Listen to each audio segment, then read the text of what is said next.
Hi there, welcome to our video on the new flexible plastic figures. Before we show the new figures, we're going to have a look back at the materials we used previously and the pros and cons of those. So first we're going to have a look at metal figures. What were they like, James? Well, anyone who's done any wargaming at all will be familiar with metal figures because for a long time it was the standard material to make miniatures out of. It's made in flexible rubber molds. They're reasonably cheap to make, and the material itself used to be very cheap, but over the last few years the price has gradually been coming up, so you've seen a lot of manufacturers have been gradually moving away from it as cheaper alternatives came along. Now, talking about some of the pros and cons of metal, it's as I said, it used to be quite cheap. It retains detail pretty well. One of the cons is it's pretty heavy, so when you get a whole army of these figures, the weight starts to get up there. Also, it can be, it's fairly tough, but it's bendable. So fragile items like rifles and bayonets and stuff, they're always prone to bending or even breaking. Yeah, absolutely. So after metal, we moved on to the hard plastic. Got some of those guys here. How do they differ from the metal? Well, the individual price of each sprue is a lot cheaper with plastic, but the setup cost in terms of actually making the metal tool or the mold that actually goes into making one of these is very expensive comparatively.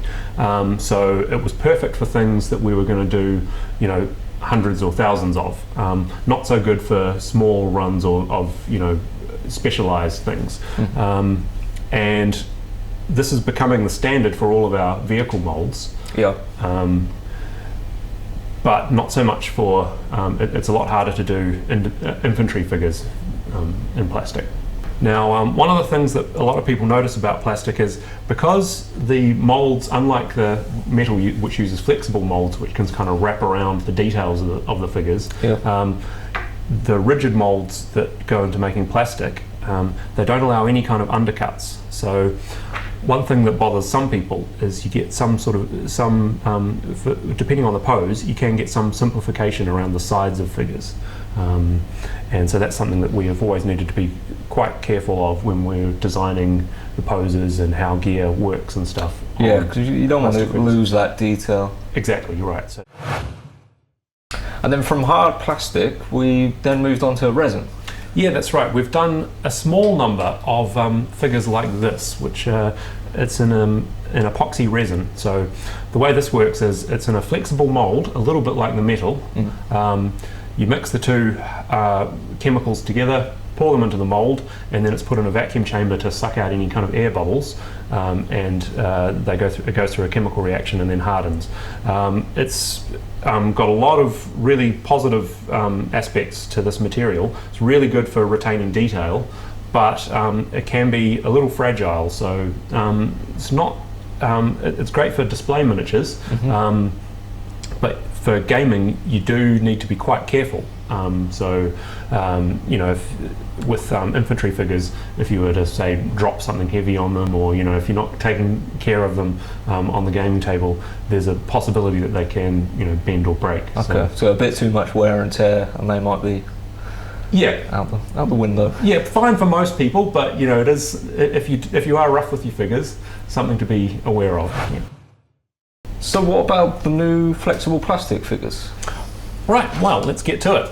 So I've got some of them here. This is the British Motor Platoon. I like to think that the new plastic combines most of the best attributes of all of the other materials. Like the hard plastic, it's injected under pressure into a rigid mold. But unlike the hard plastic, because it's got a little bit of flexibility to it, it does allow a small amount of undercuts, so you don't get that simplification around the sides of the figures that is a concern with the hard plastic. So I've got some of these guys that we painted up already, and you can see that the level of detail is much like the hard plastic we looked at before. That's right. I'd say once they're painted, you probably really can't tell the difference, and that's probably true with whatever materials we're using.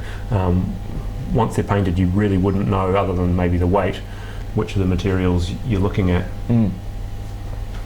One thing that I like about them is they're quite resilient, so they're perfect for gaming. Like I've got some unpainted ones here. Because they've got a little bit of flex to them, you're not going to break them. You could pretty much drop a rule book on top of these and you know, they just bounce right back, which as we said, a lot of people take really good care of their miniatures, so that's not a concern for them, not something they'd be worried about. But you know, accidents do happen, so you know, it's not to be sniffed at, you know. Okay, so I've got these guys out the pack. What kind of prep work have you got to do to them before they're ready for painting? Oh, it's a good question. So it's pretty similar to any other material. So in terms of taking them off the sprue, nice pair of clippers, they just pop right off, super easy. So just like with any other miniature, if there's any mold lines, you want to get rid of those to make them, you know, get them looking their best. So best thing is a nice sharp craft knife. It just will sort of trim right off. Some people prefer to use a file to get rid of mold lines. That works fine for these figures as well. Just because the material is a little soft, make sure there's no little fluffy bits left sticking to the model.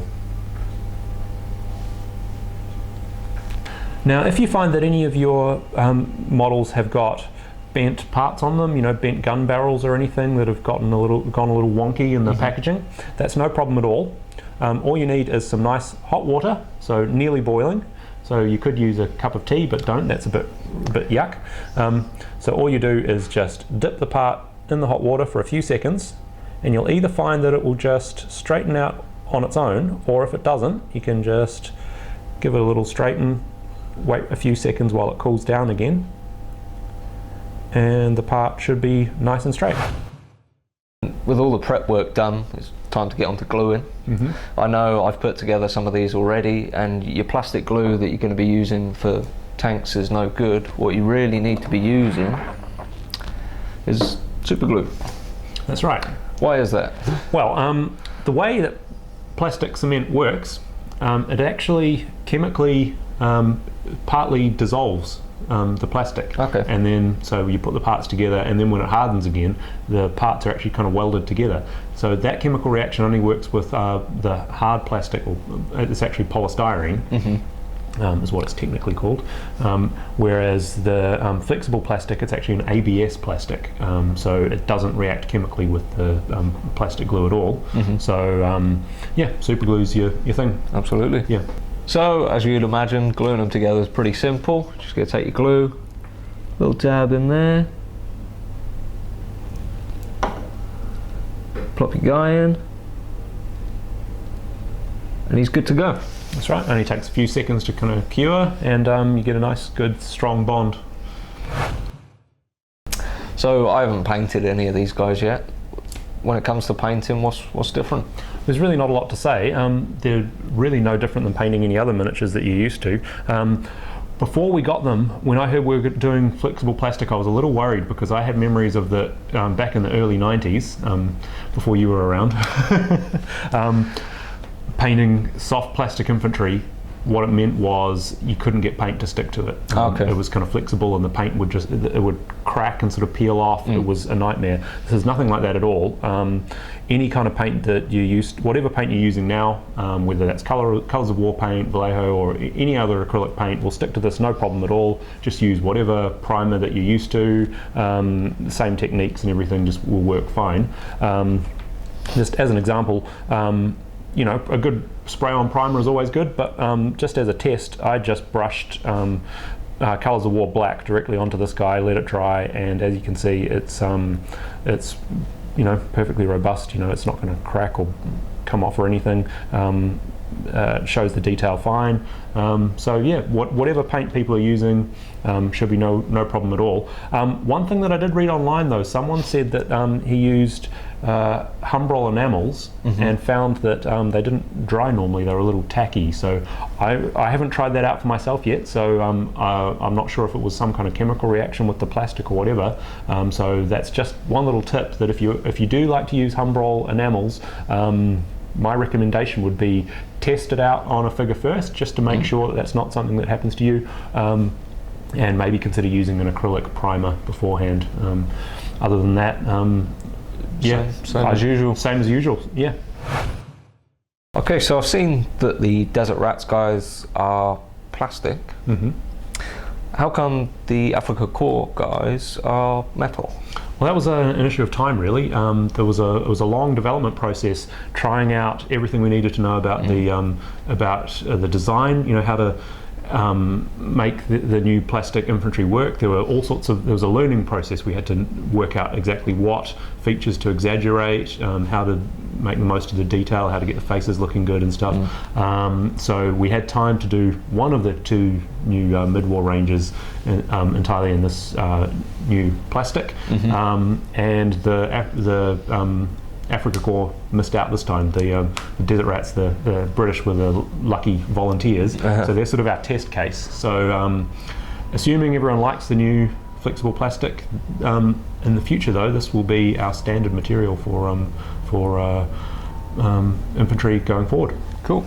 And I think that's a good thing because of all the benefits that we talked about earlier, you know, in terms of the resilience, the good detail, but the main thing, the main benefit, which I think people will really like, is the price. We're able to afford to do these much cheaper, so it's around 40% cheaper, I think. So just as a comparison, the motor platoon is $9 US.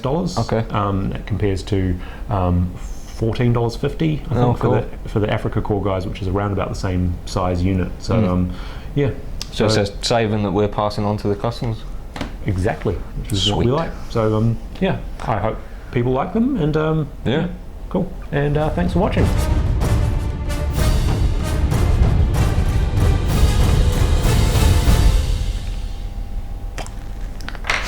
That's horrible.